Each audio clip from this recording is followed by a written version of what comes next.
Assalamualaikum Waalaikumsalam warahmatullahi warahmatullahi wabarakatuh. wabarakatuh. Kita dari kelompok 4 ingin menjelaskan tentang akuntansi untuk perusahaan dagang. Nama saya Faiza Zarani. Nama saya Dara Artemisia Pramesti. Nama saya Fitriana Dewi. Nama saya Dea Adlia. Yang pertama, perusahaan dagang. Perusahaan dagang itu contohnya seperti Target, Carrefour, atau Walmart. Perusahaan dagang itu membeli dan menjual barang dagangan hingga mendapatkan pendapatan atau revenue. Nah, di perusahaan dagang itu ada 3 kategori. Yang pertama wholesaler atau yang tempat pertama penjualnya. Itu atau tempat grosir. Nah, itu dia tuh itu buat grosir barang. Nah, yang kedua itu retailer. Retailer itu menjual barang dari wholesaler yang dia beli tadi. Lalu retailer menjualnya kepada konsumen. Nah, sumber pendapatan utama di perusahaan dagang itu disebut sebagai sales revenue atau sales. Terus ada pengukuran pendapatan. Itu pendapatan penjualan dikurang biaya barang yang dijual sama dengan laba kotor, lalu dikurang biaya operasional menjadi pendapatan bersih. Biaya barang yang dijual adalah total biaya barang dagangan yang dijual selama periode tersebut. Lalu ada siklus pengoperasian. Ini kalau misalnya service company, dia itu perform, habis itu baru dapat uang. Nah, kalau perusahaan dagang itu, dia beli dulu tadi dari wholesaler, habis itu dia jual di tempatnya, dia baru dapat uang cash dari konsumernya. Lalu ada aliran biaya. Pertama itu beginning inventory atau persediaan barang. Lalu ada cost of good purchase, harga barang. Lalu terus barang tersebut dijual. Jadinya barang tersebut sudah terjual, lalu tinggal sisa persediaan barangnya. Lalu yang pertama itu ada sistem perpetual. Pembelian meningkatkan inventaris merchandise, biaya pengiriman, pengembalian pembelian, dan tunjangan dan diskon pembelian termasuk dalam inventaris merchandise. Biaya barang yang dijual meningkat dan persediaan barang dagangan menurun untuk setiap penjualan. Perhitungan fisik dilakukan untuk memverifikasi saldo persediaan barang dagang. Sistem inventaris perpetual memberikan catatan berkelanjutan tentang persediaan barang dagangan dan biaya barang yang dijual. Lalu yang kedua ada sistem periodik. Pembelian barang dagangan yang meningkatkan pembelian, mengakhiri inventaris yang ditentukan oleh jumlah fisik, lalu ada perhitungan biaya barang dijual. Misalnya beginning inventory-nya ada $100.000. Lalu dia membeli lagi, jadinya dia membeli lagi sebesar $800.000.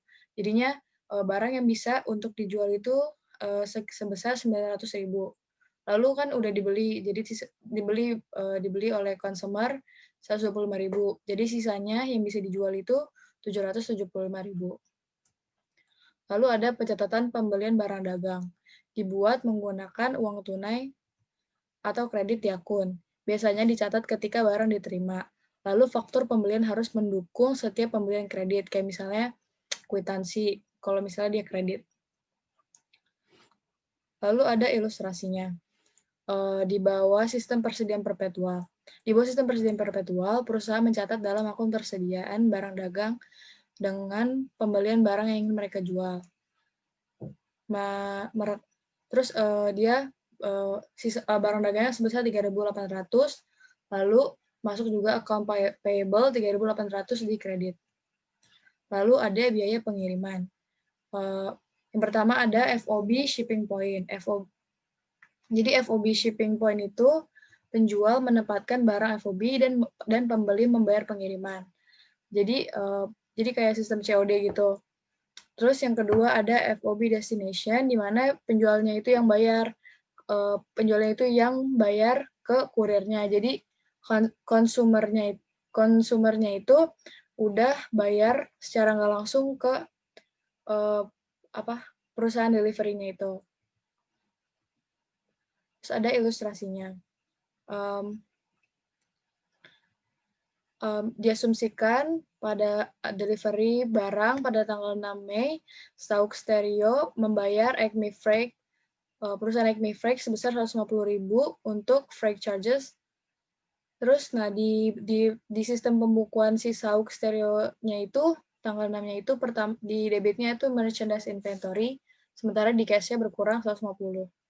Terus yang kedua, tanggal 4 Mei, anggap aja invoice di atas membuat pembukuan di PW audionya untuk membayar biaya pengirimannya. Nah, itu di debitnya freight out atau delivery expense sebesar 150.000, 150, sementara di cash-nya di kredit 150.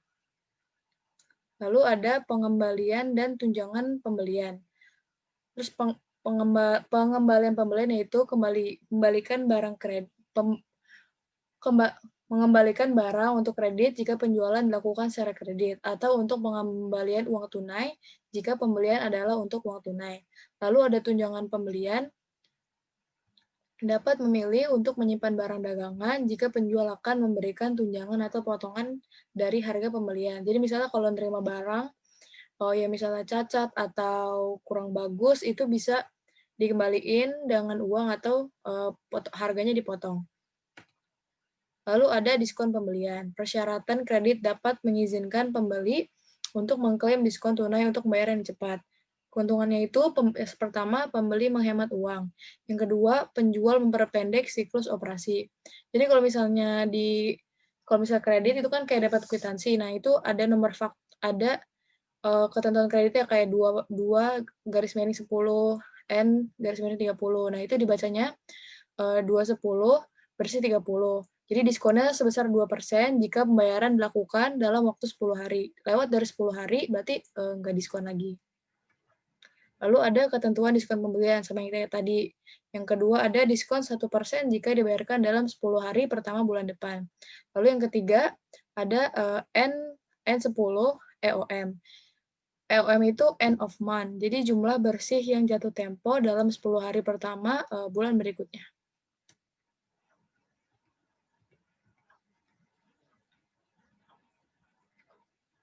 Unmute.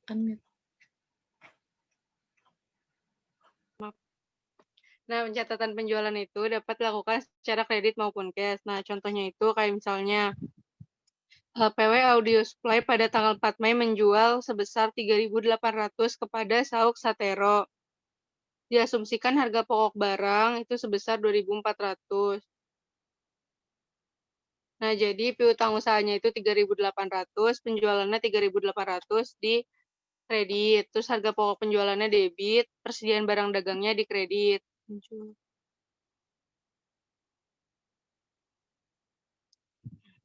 Mencatat penjualan barang dagang. Nah, retur dan potongan penjualan. Kebalikan dari retur dan potongan pembelian berlawanan dengan akun pendapatan atau di debit.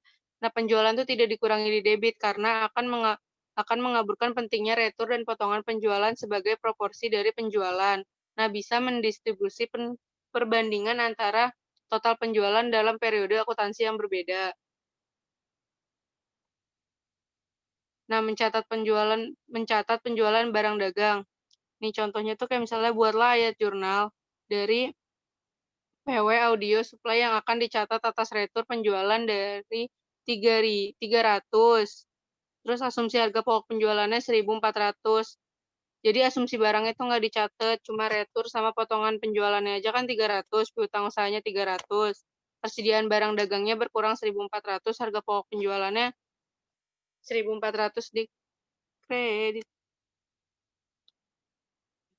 Nah, diskon penjualan ditawarkan kepada pelanggan untuk membayar tepat waktu, kebalikan dari diskon pembelian, kontra, atau akun pendapatannya di debit. Contohnya, asumsi SAUK Setero membayar sebesar 3.500, dikurangi retur dan potongan sebesar 300 pada tanggal 14 Mei di periode diskon hari terakhir. Nah, jadi jurnal itu pada kasnya 3.430, dapat diskon penjualannya 70, piutang usahanya 3.500, jadi 380 dikurangi 300 dikali 2%, 2/100. Lanjut. Nah, ayat jurnal penyesuaian. Nah, umumnya itu sama dengan perusahaan jasa, tapi di perusahaan dagang itu menggunakan salah satu ayat jurnal tambahan agar sesuai dengan persediaan aktual yang dimiliki, terus melibatkan harga pokok penjualan dan persediaan barang dagang. Lanjut. Contohnya, persediaan barang dagang yang belum terkalahkan sebesar 40.500 melalui perhitungan fisik. Nah, menentukan bahwa persediaan barang dagang aktual yang dimiliki pada akhir tahun sebesar 40.000. Jadi untuk ayat jurnal penyesuaian di akhir itu harga pokok penjualannya 500 sama persediaan barang dagangnya 500. Nah, ini contoh ayat jurnal penutup. Jalan. Lanjut. Laporan laba rugi itu bertahap, jadi menunjukkan berbagai langkah dalam menentukan laporan laba rugi atau laba bersih. Terus menunjukkan 2 tahap, yaitu penjualan bersih sama penjualan bersih dikurangi harga pokok penjualan itu sama dengan laba kotor. Nah, sedangkan laba kotor dikurangi biaya beban operasi itu sama dengan laba bersih. Nah, membedakan antara aktivitas operasi sama aktivitas non-operasi. Selanjutnya, menyelesaikan siklus akuntansi. Untuk mengetahui tingkat laba kotor, kita harus memperhatikan nilai penjualan bersih dan laba kotor di laba kotor.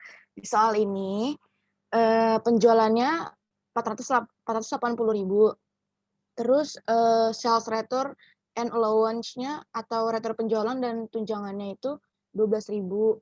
Sale diskonnya atau potongan harganya sebesar 8.000. Nah, itu ditambah terus dikurang sama 480, itu jadi penjualan bersih 460.000. Cost of goods sold-nya itu harga pokok penjualannya 316.000. Nah, ini semua dikurang jadi ketemu laba kotornya sebesar 144.000. Lanjut.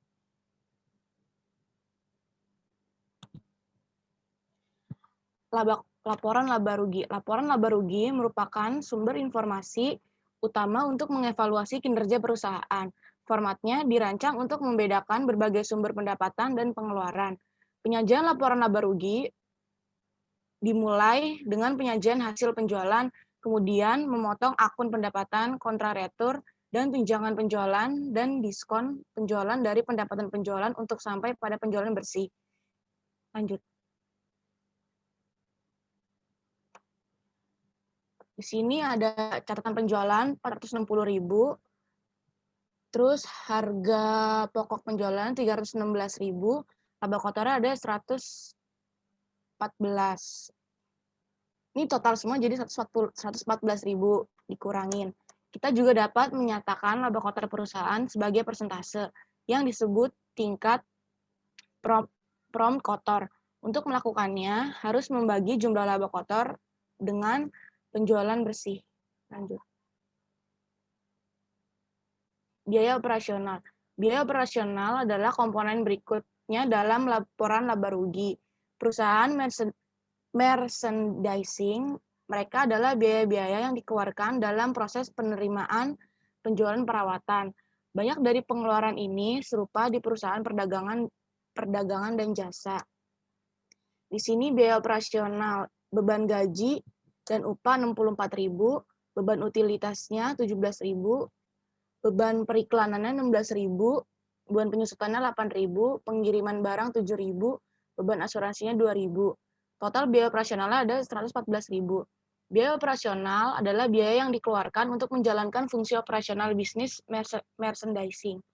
Jika PW Audio Supply memilih untuk menyajikan secara ketat berdasarkan fungsinya, itu akan menampilkan biaya operasinya sebagai item baris tunggal sebesar 114.000.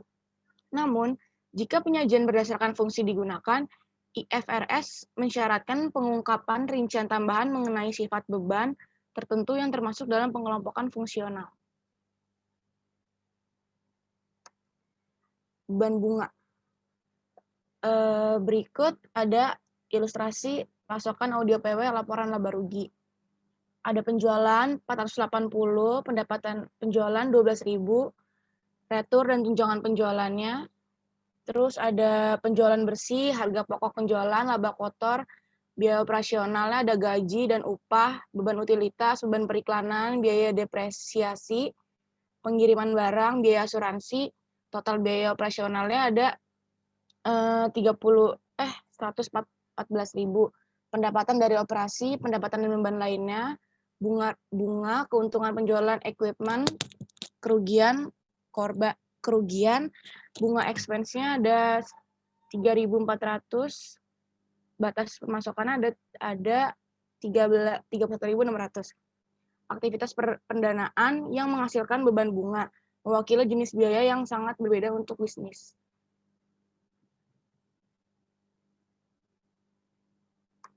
Pendapatan komprehensif. IFRS mengharuskan perusahaan untuk menyesuaikan nilai tercatat dari jenis aset dan kewajiban tertentu dengan nilai wajarnya pada setiap akhir periode pelaporan. Dalam beberapa kasus, keuntungan atau kerugian yang belum direalisasi sebagai akibat dari penyesuaian jumlah tercatat ke nilai wajar dimasukkan dalam pendapatan. Pendapatan komprehensif lainnya 31.600, keuntungan kepemilikan yang belum direalisasikan atas sekuritas investasinya ada 2.300. Income yang komprehensifnya jadi 33.900. Menunjukkan bagaimana pendapatan komprehensif disajikan dalam laporan laba rugi komprehensif yang terpisah, dengan mengasumsikan bahwa PW Audio Supply memiliki pendapatan komprehensif lainnya sebesar 2.300. Laporan posisi keuangan yang diklarifikasikan.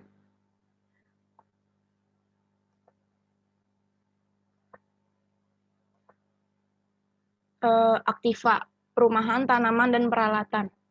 Peralatannya ada 80.000, dikurangi akumulasi depresiasi peralatan sebesar 24.000, jadi 56.000. Asuransi prabayar 1.800, investasinya 40.000, piutang 16.000, tunainya 9.500. Ini jadi 64.400. Dijumlah jadi 123.400. Dalam laporan posisi keuangan, perusahaan dagang melaporkan persediaan sebagai aset lancar tetap di atas piutang.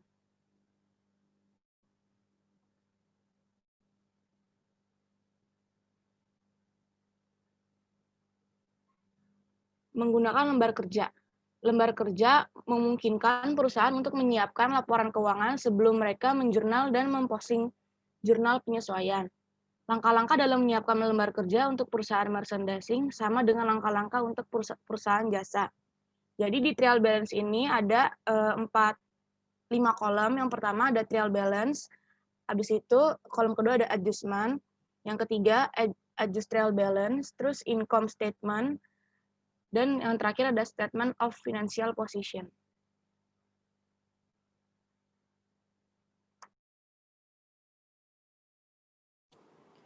Sistem persediaan periodik. Sistem periodik itu ada akun terpisah digunakan untuk mencatat biaya pengiriman, retur, potongan, dan diskon.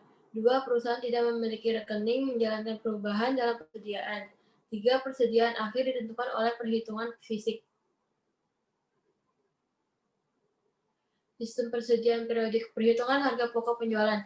Cost of goods sold itu 36.000. Inventory Januari 325.000 di kredit.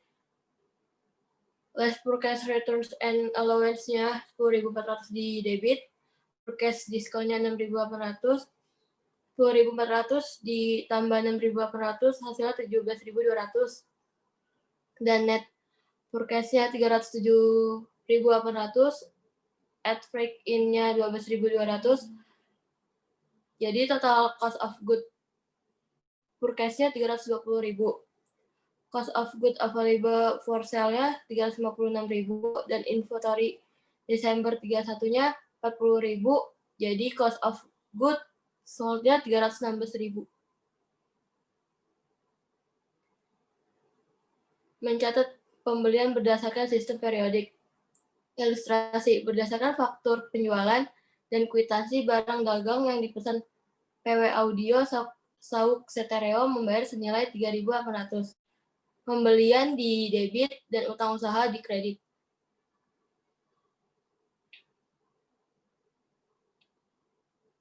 Ilustrasi biaya pengiriman. Jika Sauk Stereo membayar biaya pengiriman sebesar 150 untuk pengiriman barang yang dibeli dari PW Audio tanggal 6 Mei, jurnal pada buku Sauk, biaya pengiriman masuk debit 150 dan kas 150 dikredit. Ilustrasi retur dan potongan pembelian. Sauk Stereo meretur barang sebesar $300 dari PW Audio. Jurnal dibuat Sauk, utang usaha debit 300 dan retur dan potongan pembelian kredit 300. Ilustrasi diskon pembelian. Pada tanggal 14 Mei, Sauk Stereo membayarkan saldo terutang kepada PW Audio. Diskon tunai 2% yang diberikan oleh PW Audio jika dibayar tidak melebihi 10 hari. Pembayaran dan diskon yang dibeli oleh Sauk Stereo adalah utang usaha 3.500 di debit, diskon pembelian 70 di kredit, dan piutang usaha 3.430 di kredit. Ilustrasi, PW Audio mencatat penjualan sebesar 3.800 kepada Sauk Stereo pada tanggal 8 Mei. Faktur penjualan nomor 731, piutang usaha 3.800 di debit, dan penjualan di kredit 3.800. Dan jurnal yang tidak dicatat sebagai harga pokok penjualan pada saat penjualan dengan sistem periodik. Ilustrasi diskon penjualan. Pada tanggal 14 Mei, PW Audio menerima pembayaran sebesar 3.430 dari Sauk Stereo. PW Audio menepati janji diskon 2% dan catatan pembayaran usaha dari Sauk Stereo secara penuh SBB. Kas 3.430 di debit, diskon penjualan 70 di debit, dan piutang usaha 3.500 di kredit. Perbandingan entry perpetual versus berkala. Entries on Sauk Stereo book. Pada tanggal 4 Mei, transaction purchase of merchandise on credit.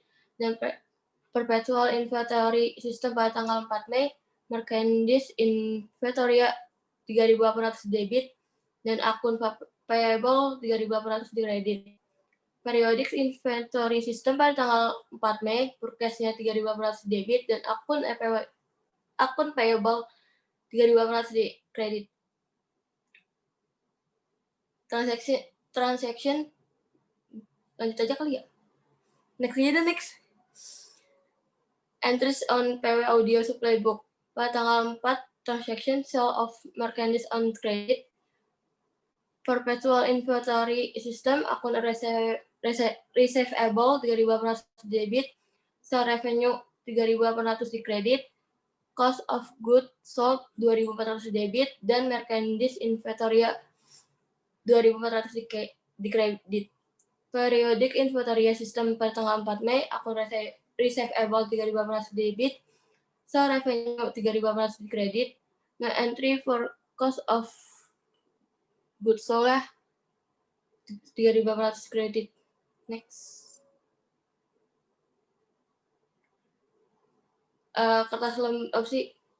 Kertas kerja tuh ada dari beberapa jurnal, ada trial balance, adjustment, trial balance, income statement, balance sheet. Nah, kalau cash sampai kalau beban tuh masuknya ke income statement, dan sisanya kayak cash, akun receivable itu masuknya ke balance sheet. Kalau debit ketemu debit, jadi ditambah. Kalau debit ketemu kredit, jadi kurang. Next.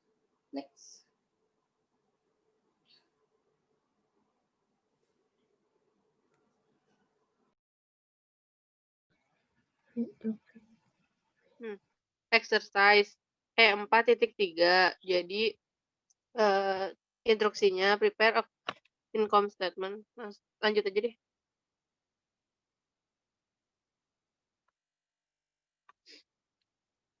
Nah, jadi untuk laporan laba ruginya itu untuk bulan yang berakhir pada tanggal 30 2020, pendapatan jasanya 15.590, beban itu terdiri dari beban gaji, beban sewa, beban penyusutan, sama beban bunga.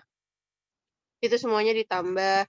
jadinya 12.328. Nah, jadi pendapatan bersihnya itu dari pendapatan dikurangin sama beban-beban. Jadi hasilnya dari 15.590 dikurangi 12.328, 3.262. Terus laporan ekuitas pemilik. Nah, sama ini berakhir pada 30 April 2020. Nah, modal pemiliknya itu pada 1 April kan 27.960, terus ditambah sama pendapatan bersihnya itu 3.262. Jadinya total itu 31.222, dikurangin sama penarikan itu 3.650. Terus modal pemiliknya pada tanggal 30 April itu tinggal 27.572. Terus neracanya, jadi terdiri dari akun aset sama akun peralatan-peralatan. Nah, asetnya itu ada aset lancar. Aset lancar itu ada kas, piutang, sama sewa dibayar di muka.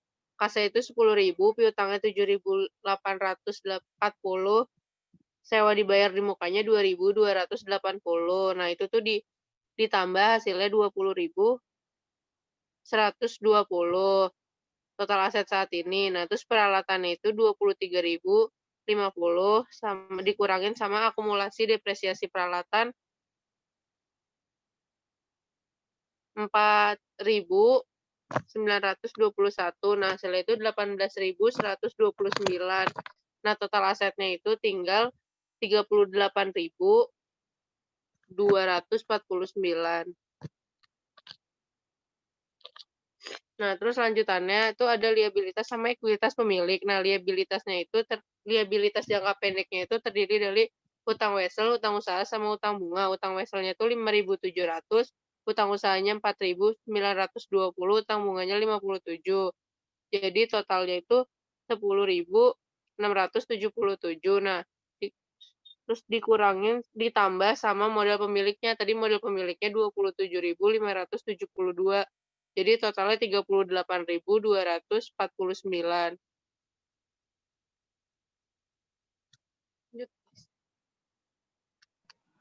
Lalu exercise yang kedua ada E4.8. Jadi Huang Otomotif ini mengakhiri tahun fiskalnya pada tanggal Juli 31, 2020.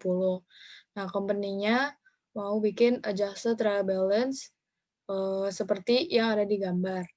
Instruksinya pertama buat closing entries pakai J15. Lalu bikin owner's capital. Dan yang ketiga, buat post closing trial balance pada tanggal 31 Juli. Yang pertama tadi general journalnya pakai yang J15. Tanggal 31 service revenue sebesar 64.000 di debit. Terus trend revenue 6.500 di debit. Jadi income summary-nya 70.500 di kredit. Lalu ada income summary 78.600 di debit, salaries dan wages expense-nya 55.700 di kredit, utilities expense-nya 14.900 di kredit, depreciation expense-nya 8.000. Lalu owner's capital itu sebesar 8.100 di debit dan income summary-nya sebesar 8.100 juga di kredit. Lalu ada owner's capital lagi 16.000. Lalu owner's drawings 16.000 di kredit. Lalu yang B-nya owner's capital-nya Juli 31 balance sebesar 45.200. Lalu ada close net loss-nya 8.100 di debit. Jadi dikurang jadinya 37.100. Lalu ada close drawing berkurang 16.000 jadi totalnya 21.100. Lalu ada income summary Juli 31 ada close revenue-nya sebesar 70.500 di balance-nya. Lalu ada close expense pengeluarannya 78.600 jadinya balance itu minus 8.100. Lalu ada close net loss sebesar di kredit 8.100 jadi balance-nya 0. Lalu yang ketiga ada post closing trial balance di cash-nya itu 9.840. Terus ada accounts receivable-nya 8.780 dan equipment-nya 15.900. Lalu di kreditnya ada accumulated depreciation equipment 7.400, accounts payable-nya 4.220, unearned rent revenue-nya 1.800, dan owner's capital-nya 21.100. Jadi total debit kredit masing-masing $34.520. Siapa aja? Siapa aja bebas. Ya, berikutnya ada E417, the financial statement items are for Boston Company at year end December 31. Instruction: A. Prepare an income statement and a statement of owner equity for the year. The owner did not make any new investment during the year. B. Prepare a classified balance sheet.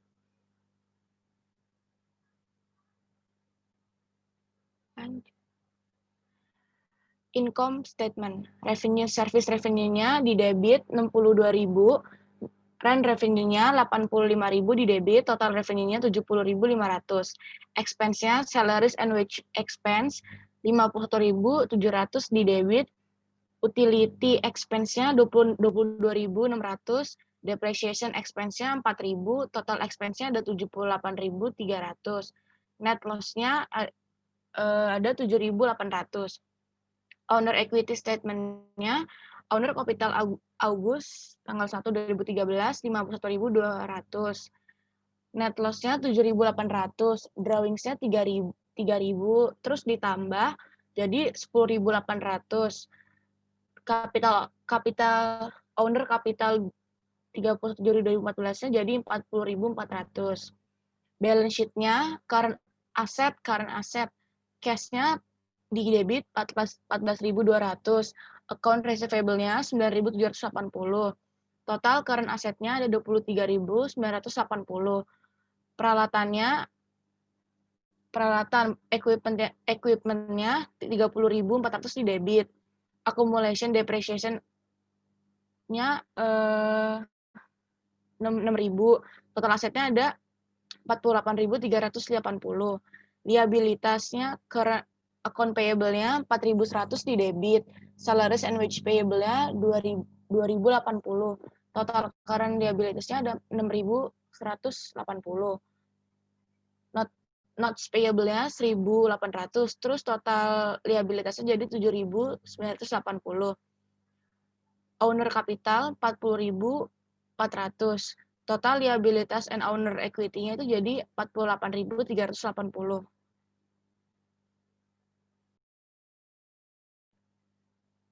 Sekian